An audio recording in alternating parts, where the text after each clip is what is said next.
Yeah. Go ahead and get, first thing I want to do is let you know, everybody that watches the Elite Golf Podcast, we want to thank you for watching.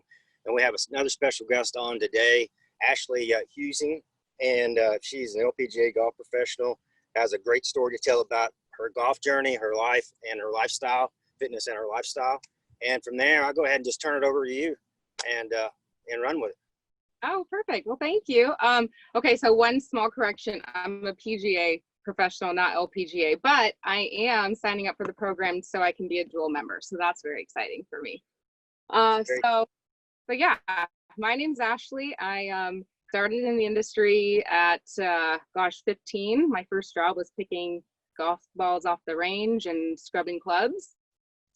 So 21 years in, or 20 years in, I guess maybe don't post that because I don't want people to do the math, but 20 years in or so, I dabbled kind of in and out of the golf industry and hospitality. So I think all of the different routes and the different positions I've held have kind of put me exactly where I need to be right here today. So let's see, I started as an assistant professional and I worked my way up to head professional, which is really exciting. In the middle there, I kind of took a little break from golf and decided to become a certified personal trainer with the National Academy of Sports Medicine. And I went through the TPI program. And it's funny, we were talking about TPI Junior. I have my notes here from what we were talking about the other day about the windows of opportunity. Yeah, that'll be cool. Go ahead. No, go. You're on a roll.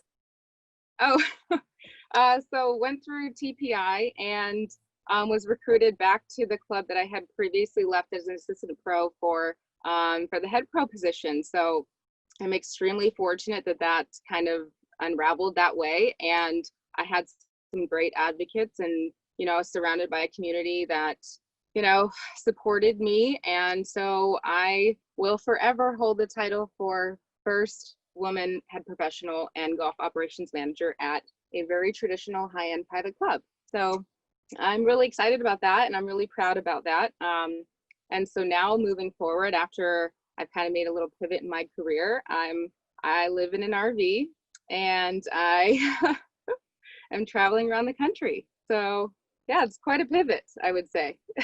Yeah, it takes a certain character to be able to handle that. Trust me, I know. And that's pretty cool. So let's go back to the notes. We talked about the windows of opportunity for juniors. I think that was a lot of fun to go over. I'll let you go over that, explain what we talked about.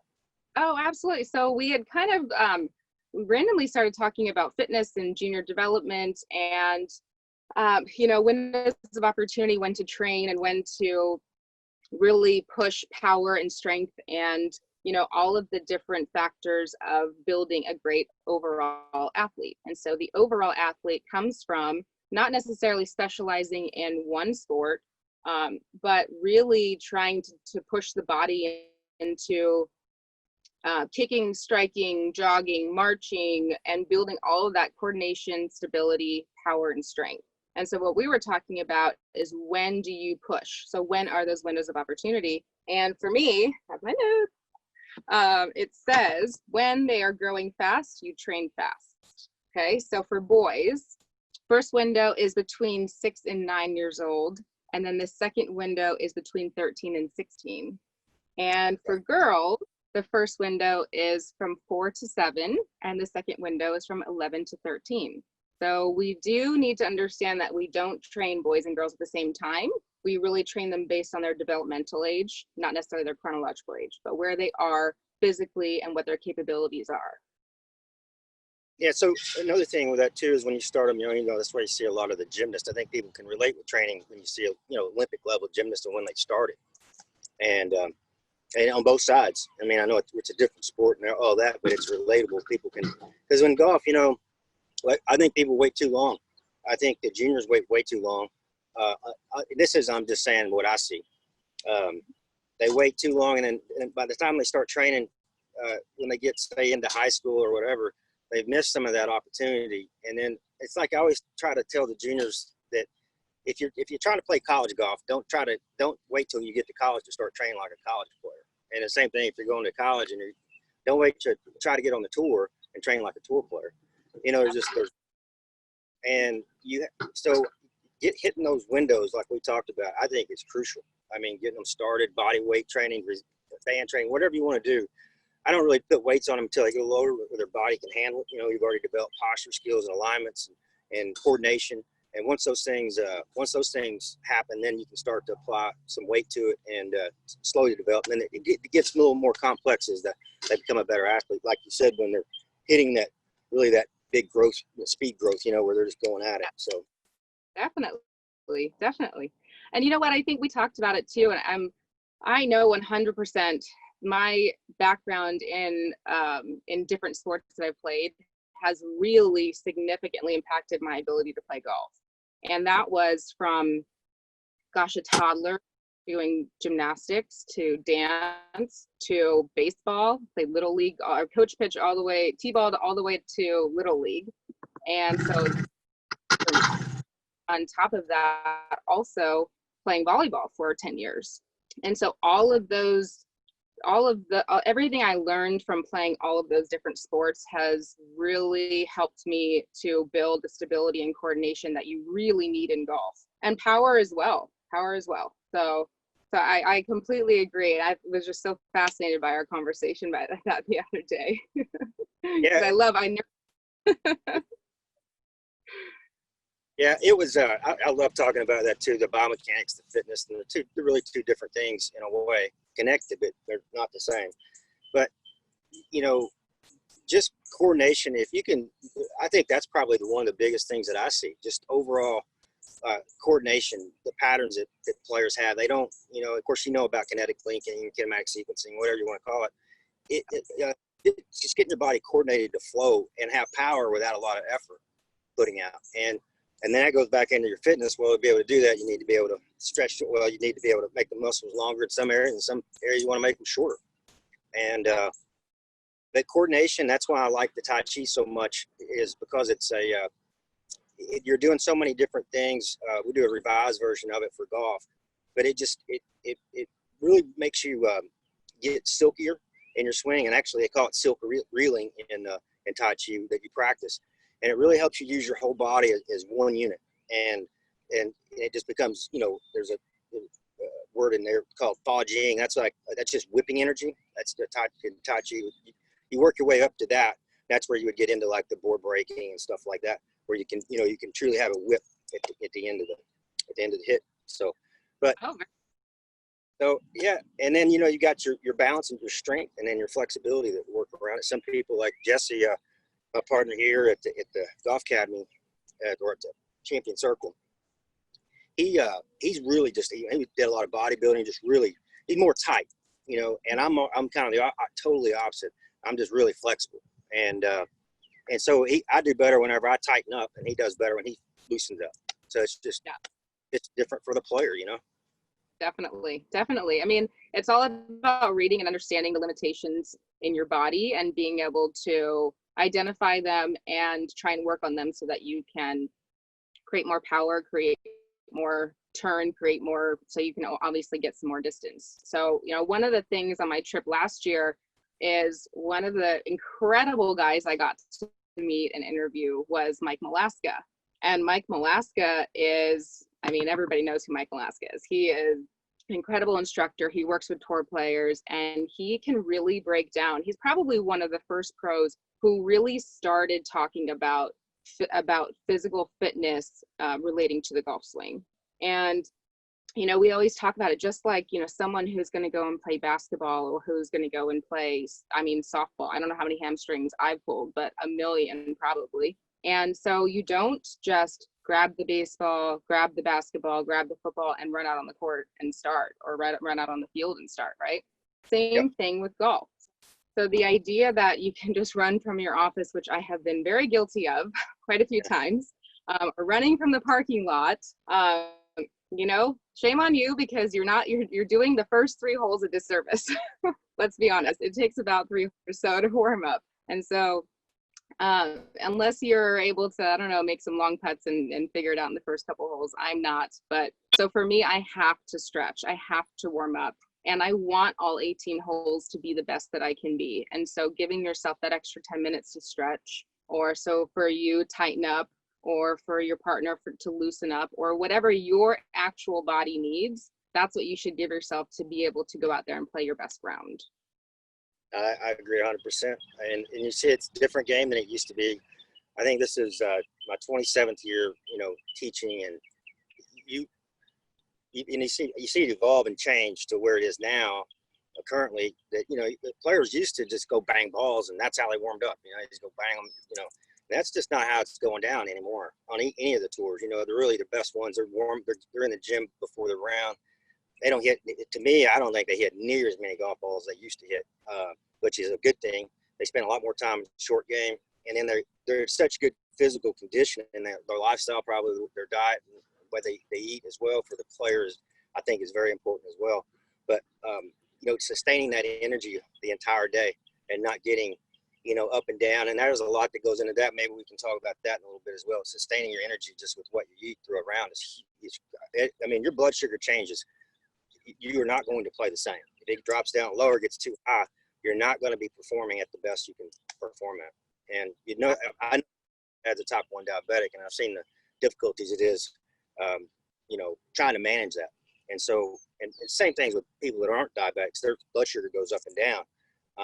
And you just got to make sure that you keep that stable as well. So kind of went off track a little bit to that, but do you have anything to say about that, about the stability through the round? Yeah, okay, so that's, I think, one of the aspects of performance golf that's significantly overlooked. So one of the other incredible gentlemen I met on my trip last year, he resides in Mesa, Arizona, and I have to send you a video so you can show the viewers this. So the video is incredible, so on your YouTube channel. So I scanned his office, and he has, he works with Jason Day, he works with Ricky, he works with, he's a hematologist and a phlebotomist, and he's created his own supplement line, and they're a sponsor of mine. I use them, and they're absolutely incredible, and here's why. Because how many times have you grabbed a breakfast burrito on your way to the range to hit maybe 2 balls, and then you get out there, you're playing well, and your blood sugar is dipping, or you're now so full you could take a nap, and all of these roller coasters in your blood sugar. And believe me, I'm not a nutritionist, so so please, seek help from a professional. But I will tell you, what you eat before your round plays significantly in your energy levels and sustaining those throughout your round. So how many times have you played, and by 16 you're shooting the best round of your life, and 16, 17, 18 you're just not quite sure what's happening, and your body is not performing the way it was before? And even though you're mentally there, now maybe something's shooting off high to the right because something's not firing, and you're just tired, and you don't realize the fatigue that you're encountering right then. So he has actually given me little snacks, that one little ball, it looks like one of those Ferrero Rocher chocolates, but it's all protein packed, and it's like eating a full meal.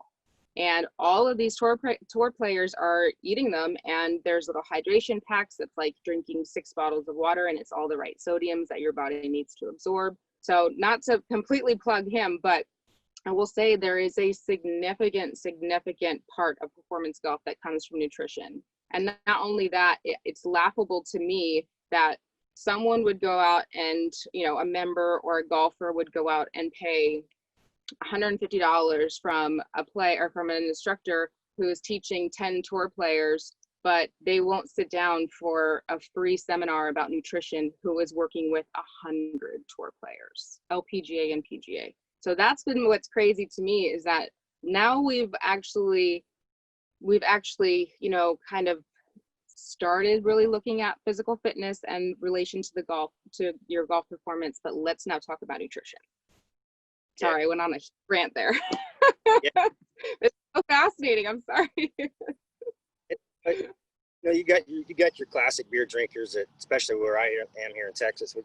Where I grew up to, and, they kind of got their lifestyle the way they want it. But when the time's right, and those players sometimes will come to me and they'll say, "Hey, what do I need to do?" And I said, "Well, you're not going to like what I'm going to say, and you don't have to do it. But if you do 10% of it, better than 0." And but it does. I mean, the more information you can get out of your body, the better you're going to be able to move, function, mentally and physically, and even emotionally too. Because when your blood sugar does drop, your mood's going to change. If your blood sugar gets high and low and is out of its natural range where it should be, low is going to make you angrier. So usually, like players get in low blood sugar because they only, like you said, they eat once. They run into the back nine. They're gassed. It's been a long day. The sun's baking on them. They start hitting some bad shots and they get pissed off. Next thing you know, they just get more pissed off. The game, then they're trying to change, thinking about what their swing is like or this is like. And it's really, most of the time on situations like that, it's really blood sugar is out of line. And that's it. And if it gets too high, and I see that, and I think the meal before, like a player eats, wherever you eat your last meal of the day, I think that's very important too, especially probably what time it is, like eating it like 9 o'clock at night and you got that early tea time. I wouldn't suggest it. And it going big, going with something that's really heavy, coming out the next day, you're going to feel like crap. And you're probably going to start off that way. Or that morning going and having your first meal and just going and loading up and then trying to tee off in the first tee. Probably take you 9 holes before you actually get to normal. So, and, hydrating is huge. I'd love to see what you have and send it and we'll send it out to our golfers. I promise you I'll test it for sure. Oh, absolutely should. You'll love it. It's incredible. But what's funny is, so you're a PGA guy too, so you had to take the playing ability test. So I think that is a perfect example of what we're talking about sustaining energy, because not only are you playing 36, which a lot of people do and we do all the time, but when you're playing 36 under mental strain of having to hit a number and really, really having to perform, I think maintaining your blood sugar and maintaining your energy and your mental strength and all of that is a huge factor in being able to perform at a high level. And these guys are doing it all the time. Like you're saying, they're in the gym in the morning and they're doing all kinds of exercises to warm up and to get ready and to prepare their body. Then they're hitting a few balls, then they're playing, then they might go practice again, or they're doing press. So that's a lot of like mental strain. So I 100% agree with what you're saying. So much of what we're eating and drinking and doing for our physical fitness is all related to how well we perform. Absolutely. Yeah. And then they also, with that, just they do PT work as well, so they're in there rehab and making sure either they're not going to get injured or they're trying to get over an injury. Absolutely. So they're doing, and it's their career obviously, but if you follow that lead, if you're a junior golfer or if you're any age and you say, okay, what do I need to do? These are the things you need to look at outside of just making these swing changes and all these things or whatever. I trust me, I believe skill set is first. I agree with all that. Like, and everybody will have this debate where, there's this one guy that out here has got a big beer belly and he can smash it. And he's a great, he hadn't worked out. He probably has, you just don't know it. It doesn't look like it now. And that's the skill set is so high. It's like George Foreman. He became a world champion in boxing, I don't know, the oldest ever. And, he had a big beer guy. He could fight, 30 rounds in one night. But if you put him on a golf course and had him walk 18 holes, he'd be probably ready to die. And the same thing with us. If we go to their sport, we don't have all that childhood development all the way through once you change the sport like that. And so I think that's really important for people to know. Is like, you can't judge a book by the cover. Even just because somebody looks like something, you better not take it for granted. So absolutely. I think the best example, and I think we touched on it too, and Mike Moleska talked to me about it too, is John Daly, and someone who might not look like they're physically fit, but for golf, he is fit perfectly for golf. And that is a combination of what he's doing and his trainers are doing. So he may not look like he could go run a marathon, but his body is incredibly an incredible place for him to be able to perform at a high level. So for the most part, even though he looks like you just said, don't judge a book by its cover, because even though he looks like he, again, can't run a marathon, he can kick your butt and go.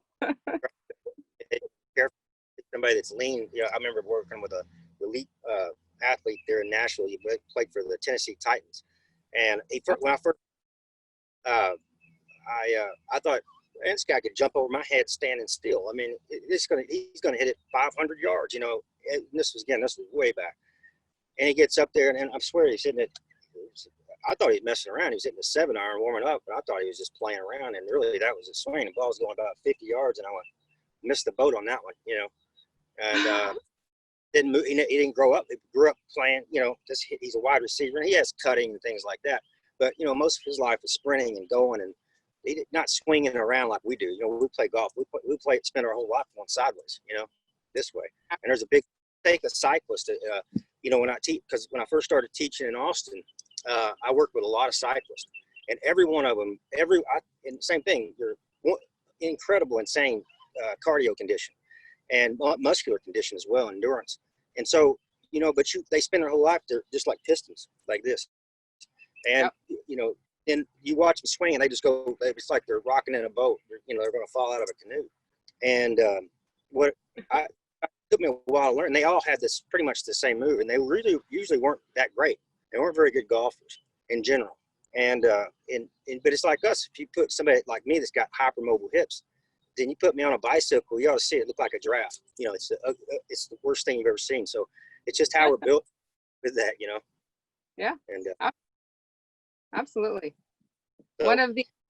So we work in a transverse plane 100%. So golf is all about transverse. So it's a rotational. So the sagittal plane is actually the highest and most commonly worked out. So when you see people doing squats and lunges, everything is forward. And some people are starting to do, you know, frontal plane, so left and right. But for the most part, you see everybody doing sagittal. So just like you're saying, someone's sprinting, and even though they're cutting and they're pivoting and turning and all the other football terms that I probably don't know, you know, blitzing or whatever it's called. but you know, they're all working in the same plane. And I think as much as we can try and utilize all three planes, we can become better, well-rounded, and more physically fit in our own. So. Yeah, I agree with that. And just finding your weak spot. You see the professional like yourself, and you know, I do it as well here. You just find a really good, especially if it's golf fitness related, you know, and it has you want to go to somebody that depends on what you're doing. If it's for golf, you need to go to somebody that really has a lot of really good players in their base. Over, you know, they've earned that reputation for a reason. They're trusted. Their players are playing better. They're lasting longer, things like that. But finding somebody and get assessed, go through the assessments, and don't get pissed whenever your stuff comes back. And I remember when I first did my test, I think I failed 10 out of the 12. And the next time I did, I didn't fail anything. So there you go. Did my work. That's the second, you know. Yep. And second part is doing the work. That's right. I will say one of the topics I talk to a lot about with you know, Lance Gill from TPI and Mike Moleska, and is this notion that we need to protect our information and protect our knowledge, and not necessarily share or collaborate, because, you know, we want to keep our own secrets, right? Well, the greatest encouragements that I ever received from Mike Moleska, I saw him teach at a teaching summit one day, and I was completely the nerd who had my tripod and who like put my phone on the tripod, and I'm filming everything that he's talking about, and he's, you know, working on all these different moves, and he's talking about golf fitness. And I went up there after the seminar and I shook his hand and said, thank you. And he said, hey, I saw you recording. And I was like, oh crap, I just upset Mike Moleska, you know, crap.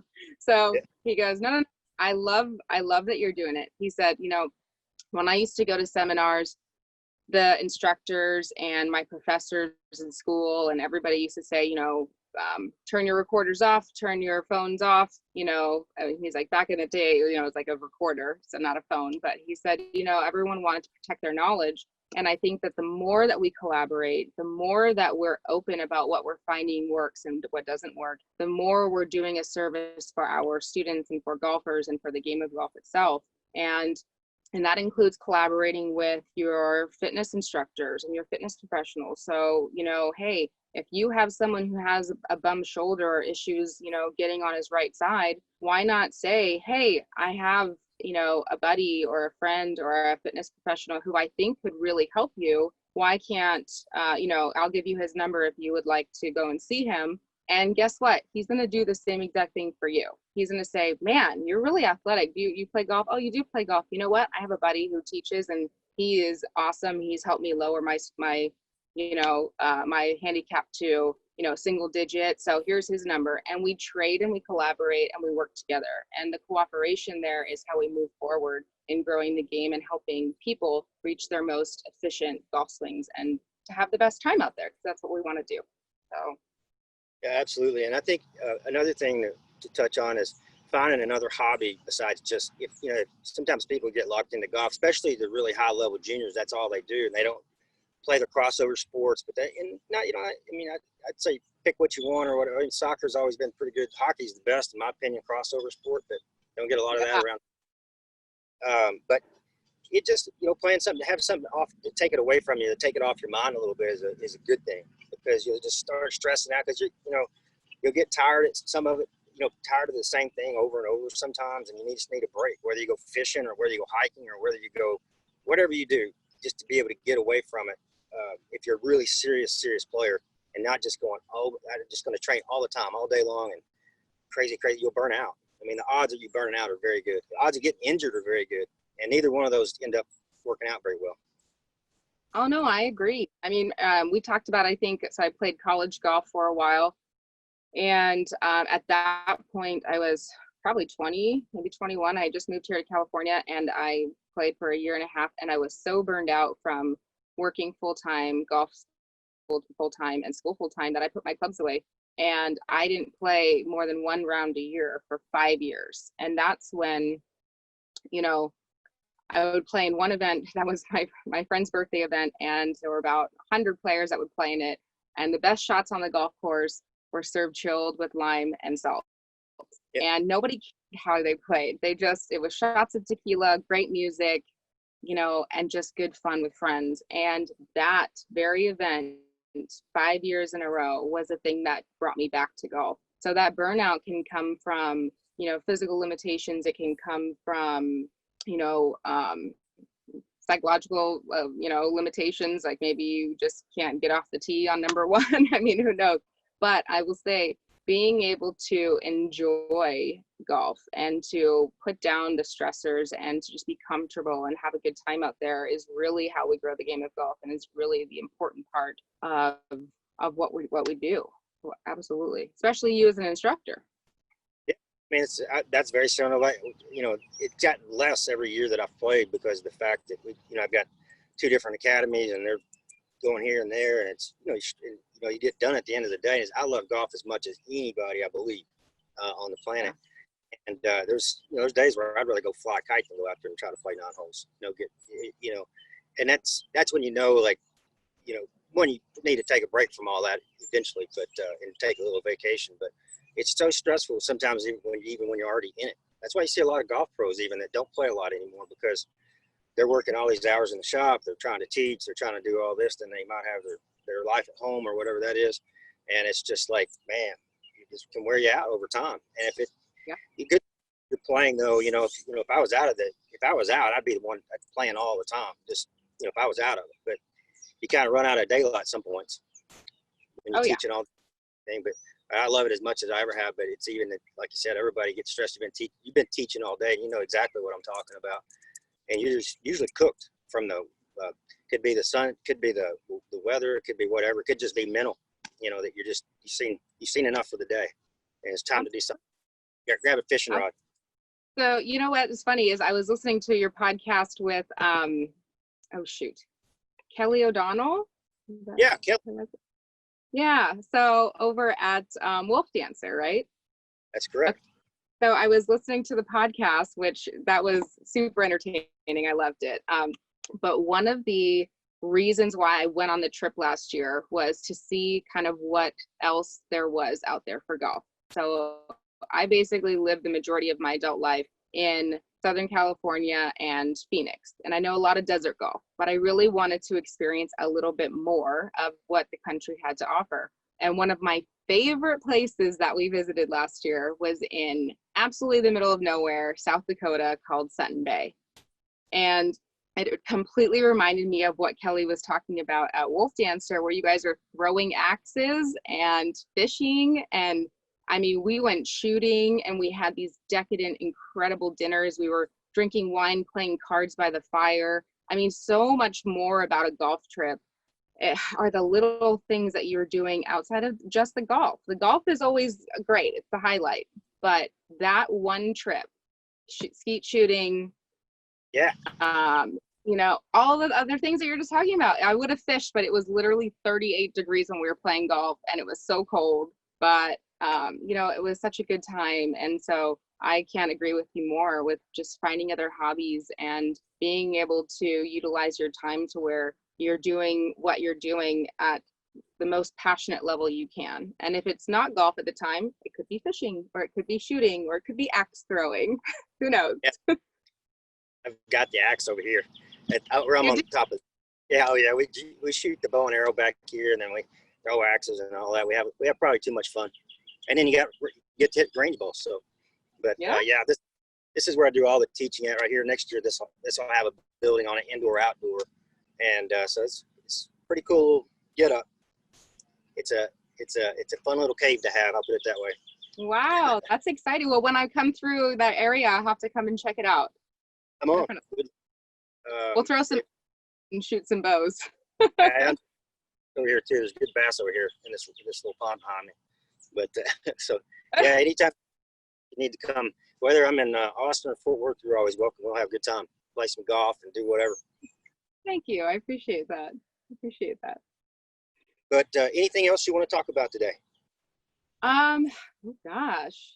Okay, so you know, I kind of alluded a couple times to my trip last year. So 20 and 20 basically is this huge pivot that I took, which is now living in an RV, driving around the country. And the 20 and 20 kind of stands for this statement that I continued to hear from my fellow professionals and from, you know, pros who had been in their position for 20 plus years. Now, I've been in hospitality and golf for 20 years on and off, but not in my position. So I will say kudos to them and huge achievements and all of your respect. But I kept hearing this one statement, and it was like this immediate blocker from anyone complaining at them. And so the statement is, trust me, I've been doing this for 20 years. And so in true millennial, you know, my true millennial type over here, I naturally wanted 20 years of experience, and I wanted to learn what others had learned over 20 years in their career. And I wanted to learn and I wanted to share it. And I am just naturally a knowledge seeker. And so I set out on this trip around the country. And that is how I pivoted into what I'm doing now, which is continuing this mission. And that is to go on more and more trips and to interview all of these other pros, industry influencers, and innovators particularly. So with 20 plus years, or even just doing something fun to grow the game of golf, or doing something unique that has started as maybe an idea into this, you know, incredible event that is sold out every year. So finding all of these little details and their challenges, their triumphs, their fumbles, because let's be honest, that's how we learn, right?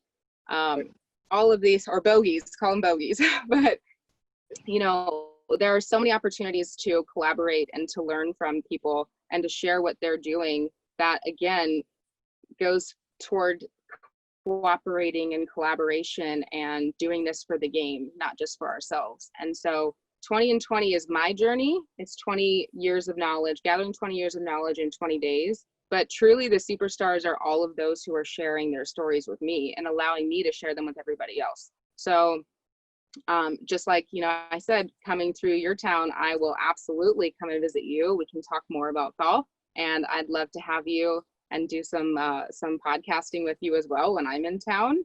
And, you know, I think what you're doing is great. And I think that the more that we can collaborate, the more that we can reach out and build our networks together, the better off the entire industry is.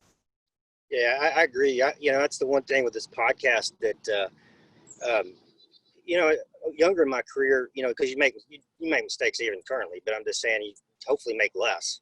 But one thing is when I was younger, I was a little bit more, I was probably too competitive with like people that taught around me or this or that. I was probably a little insecure and in my own, you know what I mean? And that happens in the golf world too. And then you don't learn whenever that happens. You think you got it figured out and you don't have it figured out. And then you get around people that have more knowledge. And I got a lot better at that. It didn't take very long to get better at it, just to open up and listen to people. And now I'm at the point where I do these podcasts. I don't care if they teach next door. If they're better than I am and they got something and they're going to have to prove it. But if they can prove it and they give me something better than what I'm currently doing, hey, I'm in. I want to see it. And I don't care. I have you on the podcast. Share your story, where you're at, and let's go. But you're going to learn. I learn from everybody I'm around still to this day. I mean, if you don't, you're not listening, you know. And sometimes, you learn something and it's got, you may not want to throw it in the, into your arsenal, but there's usually enough information out there when you get around somebody, like you said, that's done it, 20 plus years, they're going to have they got a lot of stories and they've got a lot of suggestions and things that they do all differently than you're probably doing. But if you correlate that, put it in one little shell, that's pretty cool. I think what you're doing is awesome. And well, thank you. I mean, again, like 2020, that's the roots and the trunk of what I'm doing, but the branches and everything that's growing off of them and the opportunities I've gotten from just kind of this big pivot has offered so much information. And I love that you're saying like that you are even comfortable admitting like, okay, so there was a time where I was insecure as an instructor. I think I still sit in that space sometimes, I think my biggest fear as an instructor is to make someone feel like they are leaving worse than better. And maybe that's why I've gravitated toward the management side, or I don't know, or maybe they're gathering other people's knowledge, who knows. But yep. I think that you're able to self-reflect that way, and like you're saying too, choosing what you want to keep in your arsenal is so important, because you really have to believe what you're teaching, and you really have to believe in whatever your teaching philosophy is and why you do what you do. And I think it's so incredible what you're doing, and I can't wait to come and visit you. We'll play some golf and fish. I'm gonna have to catch a bass and everything. Yeah, be a lot. One other thing too, before we go, I think that people will be interested in is like how juniors learn. A lot of our people that watch podcasts are either parents or they're junior golfers. And anyway, and they're two different. And it took me a while to figure this out too. I can't say I have it figured out. I'm just saying what I see in general is you get boys and girls a certain age, kind of, right before, maybe ninth grade, something like that, freshman year of high school. The thing to listen a lot better at that age. The guys are so cocky. A lot of times they're so arrogant. It's hard to put up with them, but they're really good. And you don't want to take that away from them. Sometimes I see you just gotta work with it, because that's part of winning, and whether you like it or not. I mean, you have to really believe in yourself. You might not have to tell everybody how good you are and just show them, but that's just the way a lot of that works. And these are just generals. And on the other side, you have on the girl side, it's more, they focus and everything, but they don't have the confidence that they have. And they kind of, it's kind of like yin and yang. They both need to pull that strength from each side and use it to help them, because which one's better? I don't know. I like it better as a coach working with the girls coming up, because of the fact they really do. You got to be careful what you teach them, because they'll actually do it. You tell them, some of the boys, you have to kind of knock it in their skull a little bit to drive it home, or they need to go get humbled by somebody else, like you said, to go play with somebody that drums your head. That'll humble you real quick, and listening a little bit better. But I don't know. What's your thoughts on that? It's just something that I've seen over the years and noticed. It's pretty consistent for me. I have to agree. I've seen girls that I mean, okay, so I don't want to generalize, because I would say I've seen juniors that listen and pay attention very well, that are really, really excited about golf. And I've seen juniors that were dropped off that have no passion or no desire to be there. And I think those are the ones that you just have to find what language they speak and what can keep them entertained. And at that point, you really just have to correlate fun with golf. And if you can get them on the driving range doing something, hell, who cares if it's golf or not, playing tag, playing freeze tag, and then, you have to make a putting stroke, or finding fun ways to, you know, build games around short game, because let's be honest, short game can be kind of boring for juniors. I really think it's just finding and coaching and understanding their personalities and what makes them tick and how you can help them to be the best that you can be. I mean, just like you're saying, we are coaches, we're instructors, we're psychologists, we're behavioral psychologists. I mean, we're parents sometimes. We wear so many hats as golf professionals, that I think that every time you try and figure out the best language that you can to reach your student, you're going to be successful every time. Yeah, we're bartenders too, meaning the fact that we're not serving. We get to listen to a lot of golf stories. That is true. I have been a bartender, and you know what? The stories are great, and you're absolutely right. I've heard plenty of stories, and it's funny. It's funny the memory that golfers have. Can we just go in this for a second? Because the memories that golfers have, I can tell you, I've had golfers forget that I'm playing with them and drive past my tee, so I can't even tee off. I've had, you know, friends who have forgotten their wives' birthdays and their husbands' birthdays, and they're, you know, they have a meeting planned or scheduled, but they can tell you exactly what clubs they hit and where their ball was on 1 through 18 of their last round. That cracks me up. I don't know why that cracks me up, but it just makes me laugh. Like, I can't remember. I was actually in Burbank. I was at the KZG factory a long time ago, and I had a sign up that said, for every shot, I believe it's right, yeah, every shot you tell me on the round today is going to cost me $1. So it's just kind of, it's so true, you know. And you know that as a coach is it's just one of those things where they will tell you shot for shot for shot, especially if they get you on the phone. Absolutely. But you got anything else for us? Oh gosh, I think kind of that's it. So I am planning. So obviously, you know, COVID-19 has been, you know, a huge hurdle for not only me, but the rest of the country, the rest of the world. So although, you know, my very first trip in my brand new rig, or new to me at least, has been postponed. So that was supposed to be to the Masters and back, and I would have been in Austin actually, so I would have come and seen you, but unfortunately that got pushed back. So that's in November. But you know, check out the Instagram, check out my Instagram, check out the website, because all of the updated trips will be coming. So I am still going to the Ryder Cup in Wisconsin. I will still be going to the Masters. Fingers crossed that they're allowing some spectators, or I don't know, finagle my way in there somehow. But there will still be trips happening. And so even if I can't enter the actual tournaments, I still really, really want to meet with everybody along the way, because that's really it's really about the journey, not the destination. So I would love to come and see you. And so if people just want to check out the website and keep, you know, I'll keep everybody as updated as possible. But my thoughts are out to everybody. I hope everyone is, you know, safe, and all of their families are safe and healthy. And, you know, we'll get through this together, and it's just takes a little bit of patience and understanding. So thank you for having me on here. I really enjoyed it. And, you know, next time we'll be face to face, hopefully. That's right. That'll be awesome. How do they find your website, if you don't mind? We'll put it out there too as well, but if you'll go ahead and let them know how to find your website. Sure. So the link is in my Instagram. Instagram is at livinggolffit_Ashley. And the website is www.20in20, so 20in20pro.com. Very cool. So you can to have you on, and thank you so much for taking your time out of the day to join us and share your knowledge and experience. And it's gonna be, I can't wait to see how this 2020 goes. Oh, thank you so much. It's really a pleasure, and I look forward to meeting you when I'm in town.